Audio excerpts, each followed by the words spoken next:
Hello everyone, I'm Lisa Wind, I've just flown in. And today we are back and Seduce Me to the Demon War. Last time, I trained with my new bestie, Marath, who is awesome and blonde and cute and has a horse. And kinda sorta had a bar wait this morning with Diana, Sam, and Sarah, which is super weird. And oh yeah, there's an evil creepy voice that's testing us.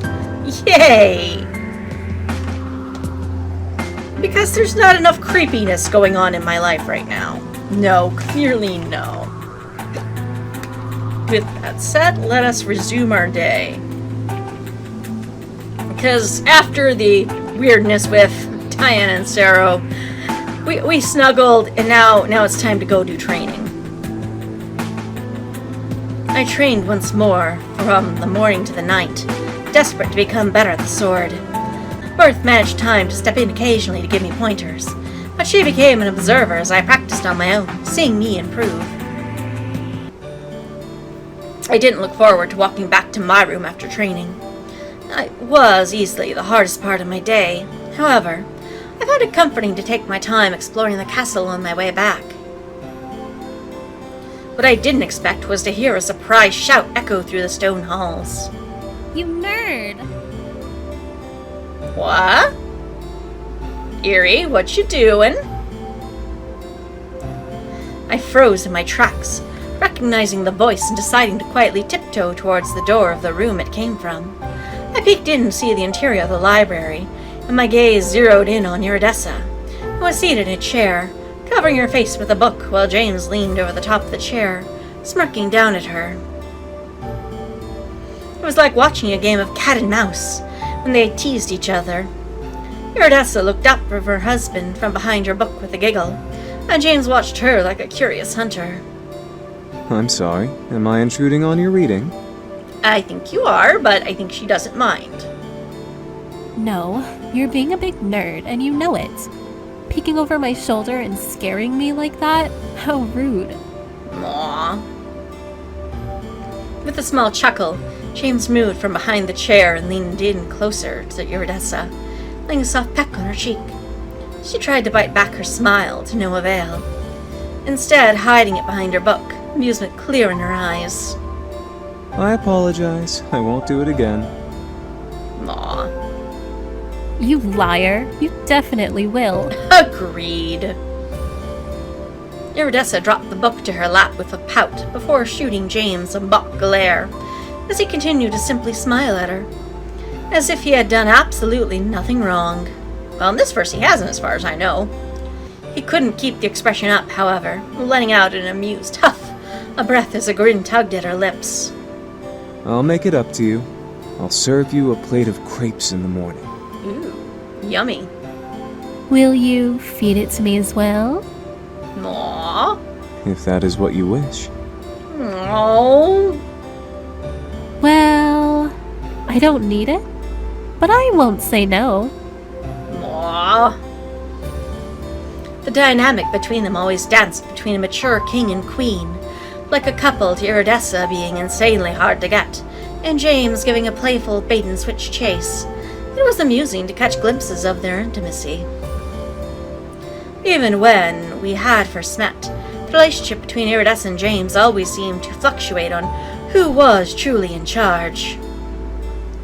Iridessa let out a sigh, sitting up straight in her chair as James walked over to the fireplace and stared into the flames. Her countenance wavered as she watched him, feature shifting to something more hesitant, almost nervous, a stark contrast to her earlier mirth.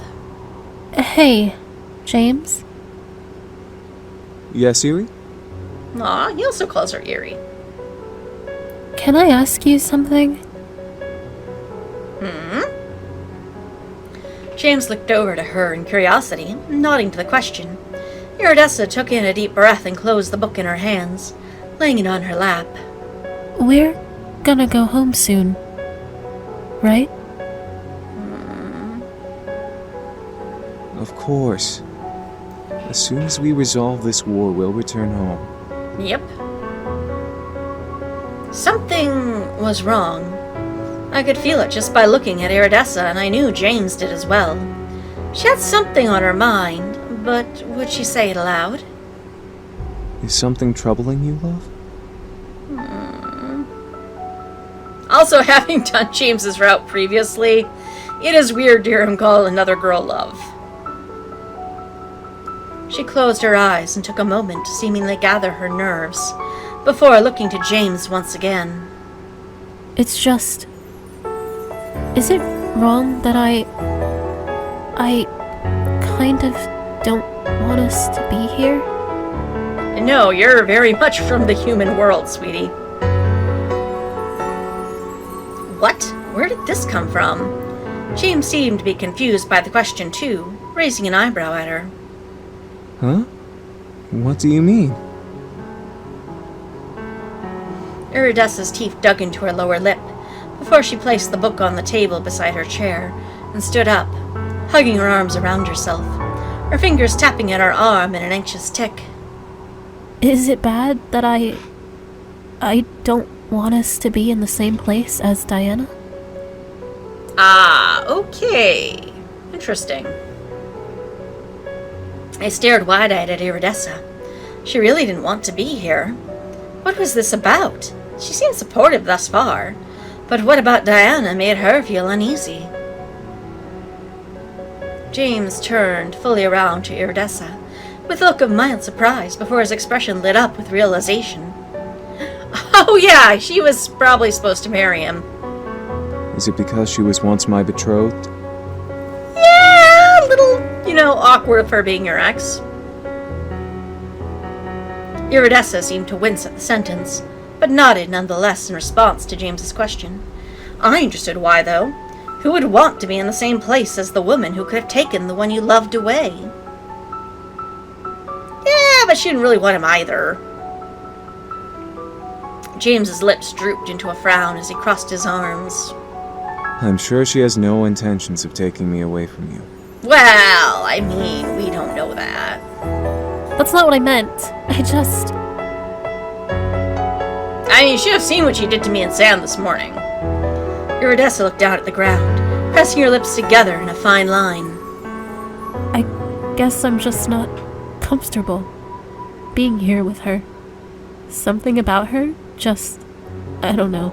I mean, she's a gorgeous succubus and all, and I'm just nothing compared to her.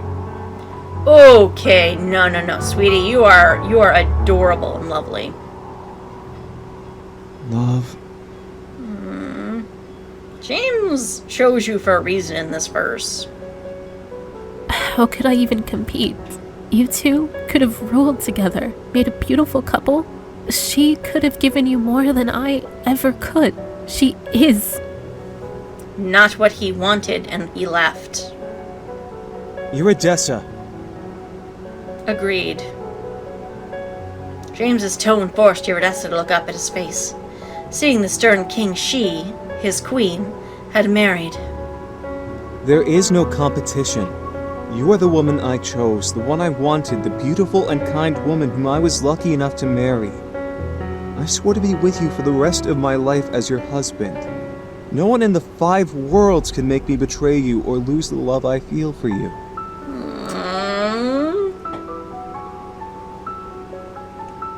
This is so sweet. James slowly walked over to Iridessa, wrapping his arms around his wife's waist. She squeezed her arms around him tightly for a moment, before letting out a sigh, the tension leaking from her shoulder as she looked up at him. You're right. I'm sorry, James. I'm not doubting you, I swear. I guess I've been overthinking a bit lately. Sometimes it's still hard to believe that you chose me when you could have anyone in the world you desired. Except for me, because I didn't choose him. You are the only one I desire. Unless I pursued am you. yours and you are mine forevermore. I vow to give you my entire life. I will protect you for as long as I live by your side.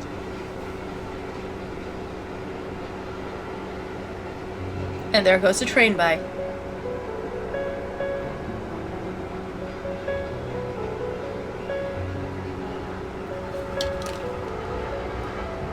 Okay, I'm just gonna hold recording until that stops. Raestro. Aww. At the mere mention of his demon name, I could see energy pulse around James's form. He let out a small, pleasured hum as he leaned in and pressed his forehead against Eurydice's. You know that you're not supposed to use my real name unless you need something. I think she needs something, all right. I could feel a wave of voyeuristic embarrassment run along my cheeks as Eurydice looked away from him, biting her lip coyly. James chuckled deeply, however, and kissed her temple, hugging her close to him. We'll be home soon, I promise. Once this war is over, we'll return and never have to worry about Diana ever again. Okay? Unless they do a Seduce Me 3. Okay. I love you. I love you too. Always. Eurydice finally looked up at James and smiled sweetly. He mirrored her grin, leaning down, but stopping halfway so his love would strain on the edge of her toes to claim her kiss. Her smile shifted into one of mischief as her fingers curled into the soft material of a sweater just over his chest. She tugged, bringing him down so their lips could finally meet. Yeah, as a short girl dating a tall guy, I understand this power move. I couldn't help but admire them. They made a picture pair, complementing each other in many different ways, be it with fashion, personality, or even with their endearing height difference. Seeing them together, sharing such a sweet moment, reminded me of when I first met her. Eurydice exuded an air of delicate shyness that balanced well with James's commanding presence. I recalled how quiet but polite she had been during our first meeting, full of kind smiles and soft laughter. However, watching Eurydice close the gap between her and the eldest brothers made her appear more powerful. She had claimed a would-be king and didn't dare dream of letting him go. I became a little envious of her, but I was happy with the man I had in my life. Yeah, also we've done James's route. It's... yeah. Their hands started to wander, and I could feel my cheeks heat up. I realized I had peeked in on them long enough. Wanting to give them some privacy, I turned and left them alone to continue my journey to my room.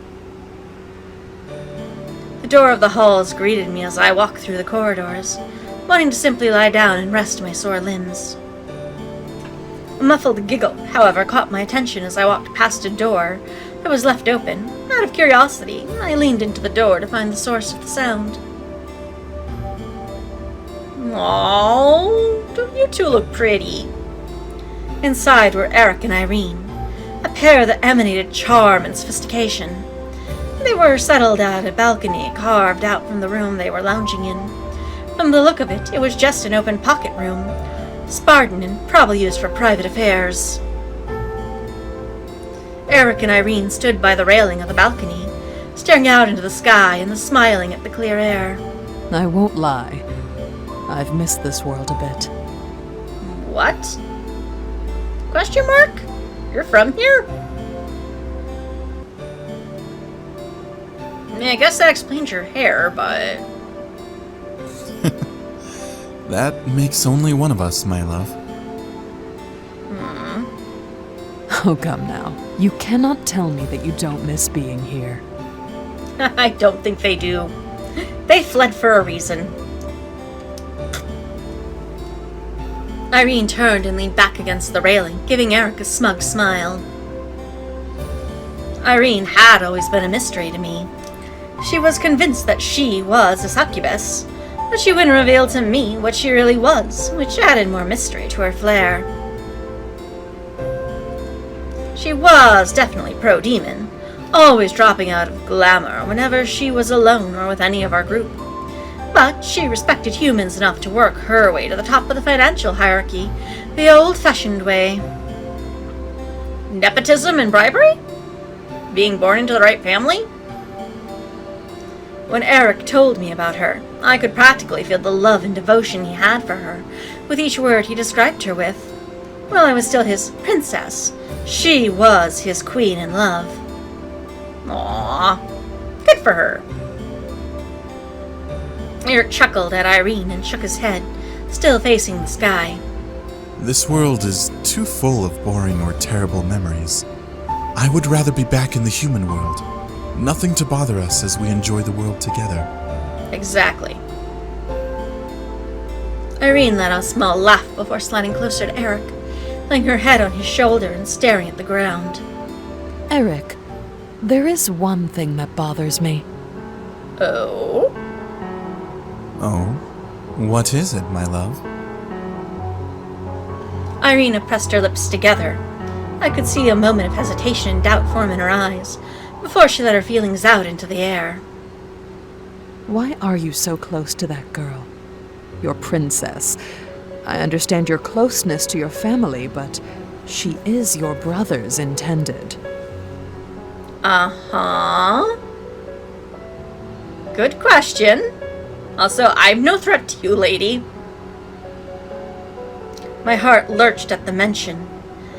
Eric looked at her and took a moment before kissing her head sweetly, wrapping an arm across her stomach and hugging her to him.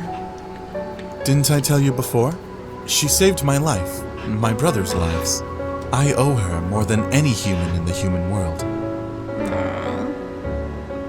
I understand that, but something about the way you speak about her makes it seem like you love her as much as your brother does.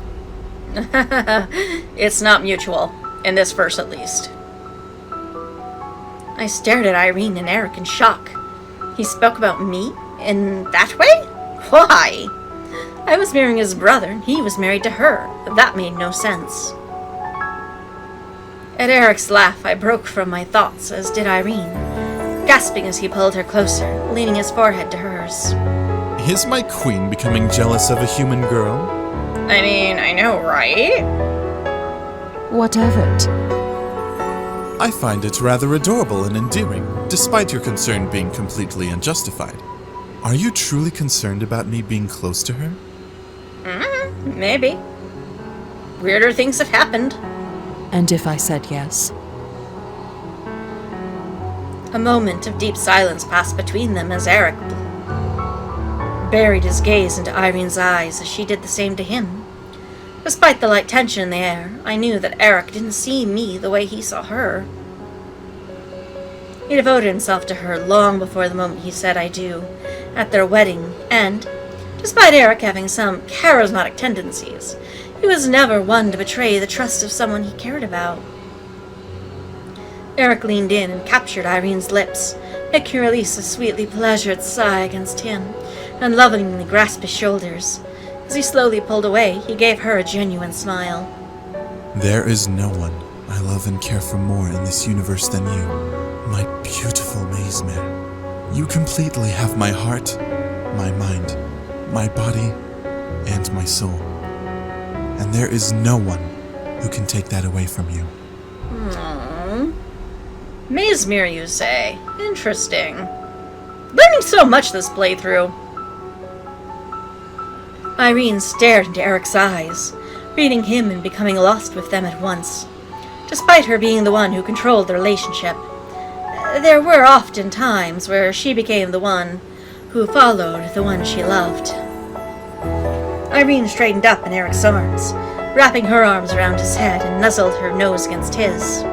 My wonderful, beautiful, radiant Maismere. I will be yours now, and in purgatory when we finally rest.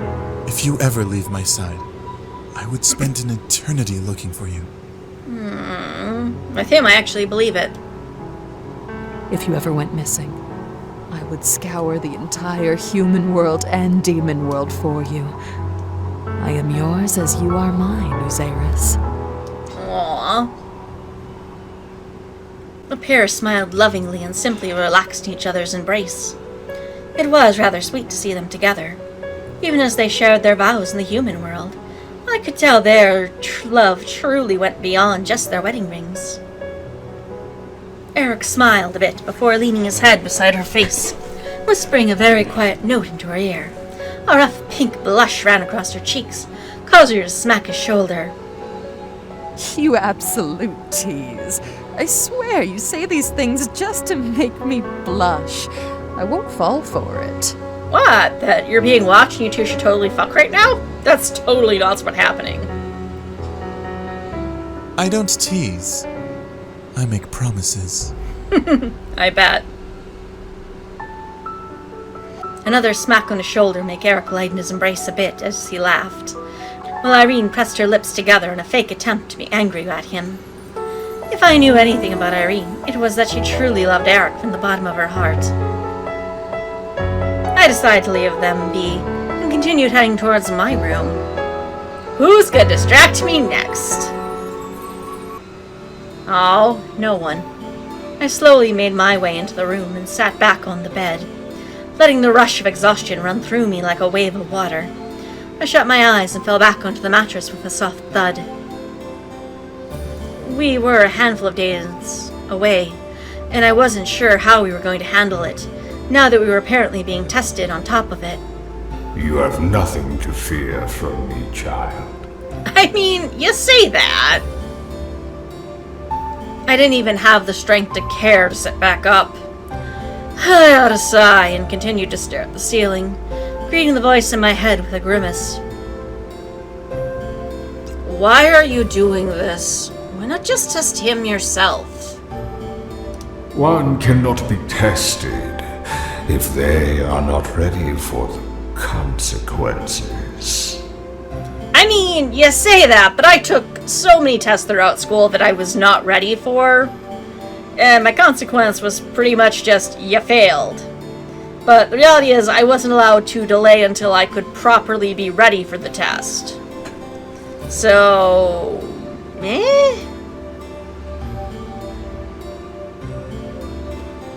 That got me to sit up. I looked to the fireplace, remembering the dream I had of Sam being burnt alive. A shudder ran through my spine as the voice chuckled. You know what will happen if he is not worthy of my power. I get them? But why must he take it? He wishes to kill the Abomination Demon Lord, correct? Uh-huh, but a lot of people want that. My anger flared. How was this being so high and mighty of himself? Diana and Sero seemed to respect him for his power. But if he was so powerful, then why wasn't he here himself testing Sam? The voice answered my thought. I am bound to the dark, as I have always been for eons. And that's your problem, not mine. Eons? Yes, child. My kind and I have lived within the depths of the abyssal plains ever since the dawn of time, feeding off of the ashes of the dead and granting the world above us peace. Creepy. Peace? Or was being some kind of underground creature? How was it able to communicate through fire then? Lava? We are all powerful, child. Should we desire it, we could bring the world to its knees and drown it in endless flame. Oh. Please don't do that. From the power behind his voice, I could tell that he was telling the truth. A violent shiver ran up my spine as I imagined the castle and the round around us, completely covered in flames. The voice, however, continued. Fear not, however. We care little for the world above. And that's your downfall. And then why get involved now with the Demon Lord? Good question. The Demon Lord is a mad abomination undeserving of the power of the demon world. Uh-huh. For what is to come, he must be eliminated. What's to come, eh? What do you mean, what's to come? Talking to the voice. Hey, sweetie! Aw, you're all horny and stuff. Sorry, could not resist that joke. I quickly looked to the door to see Sam, staring at me intensely. What surprised me was that he was in demon form. I could only assume his glamour spell vanished from how much energy I'd used in training. I nodded and looked to the fire. The voice was telling me about itself. It apparently lives beneath the demon world. Yeah, I agree with that expression, Sam.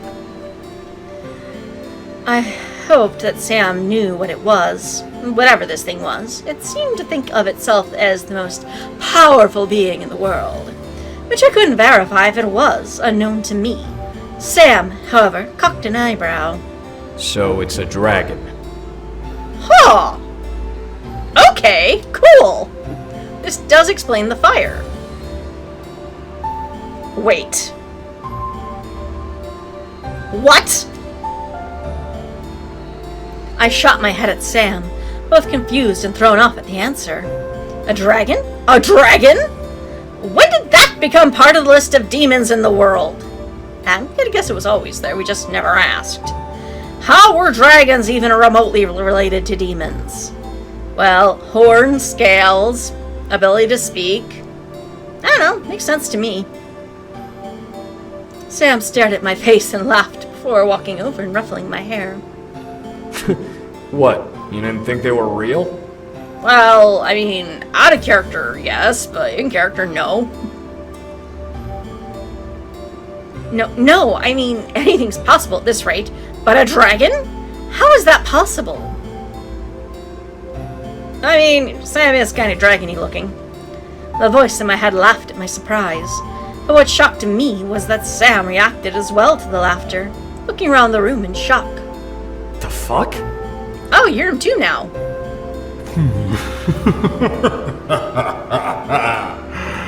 I am surprised that you know of what I am. Oh, Maurice. Call me Sam. No, Maurice is nicer. You choose to acknowledge your human name? Yes? Yeah, I do. Got a problem with that? Dude, can you not be abrasive for 5 seconds? You become more interesting to me every day that passes, Sam. Thanks. Now why the fuck are you testing me? Someone's gotta do it. Do you wish to kill the Demon Lord? Maybe? I watched as a flash of rage rush across Sam's eyes as he nodded, pitting his gaze to the fire before us, and seeing the same eyes I had seen before appear within the flames. Yeah, I do. Then I will grant you my power, if you are worthy to take it. That's not a bad deal. What? If I'm worthy? What's that supposed to mean? Well, can you maybe not be a dick for 5 minutes? The voice ignored Sam and focused its attention on me. Child, you should prepare for tomorrow. You will be tested as well. Yay? Do you know Mirth, by the way? Me? I stared into the fire, now slightly afraid of what test this thing had in store for me. Would it have Diana disguise herself as Sam? Could I even do that? Well, I mean, she can do your form. I don't see why she couldn't do Sam's. I didn't want to assume that it would use the same trick twice. The possibilities were endless. I shook my head and took a breath. I had to be strong and show that I wasn't afraid. Alright, I'll be ready. Such confidence for a human. Hey, you don't know if I'm just a human. I mean, with this much weird shit's gone down, would it really surprise me if I was like part elf or part fairy or something? With that, the eyes vanished from the flames, and Sam looked to me, wrapping an arm around my shoulders. You alright? No. No! No, I'm not! I was nervous. There was no way I could have been alright. I didn't know what was planned for me, or what I was expected to do. I shook my head, looking to the ground. Oh, god damn it. My apologies. It appears my neighbors have decided to start mowing their freaking lawn. I am so sorry.